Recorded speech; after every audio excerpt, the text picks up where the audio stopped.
আমরা ভারতকে দেখিয়ে দেব ইনশাআল্লাহ জিহাদের প্রেরণা নিয়ে যদি প্রয়োজন হয় বাংলাদেশের যুদ্ধ যদি করা লাগে ভারতের সাথে, আর যুদ্ধ করা লাগবে।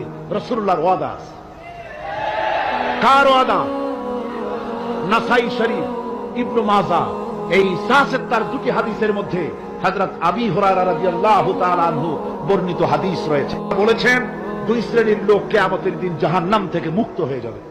এক শ্রেণী হচ্ছে যারা ঈসা আলাইহিস সালামের সাথে সাথী হয়ে যারা লড়বে আর শহীদ হবে, কিয়ামতে তারা জান্নাতে যাবে, জাহান্নাম থেকে মুক্ত।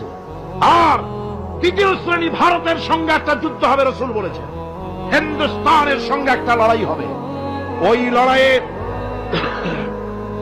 ওই লড়াইয়ে যারা শহীদ হবে রাসূলুল্লাহ বলেছেন কিয়ামতের দিন জাহান্নাম থেকে আল্লাহ মুক্ত করে দেবে। সেই লড়াই ভারতের সাথে আমাদের হবে।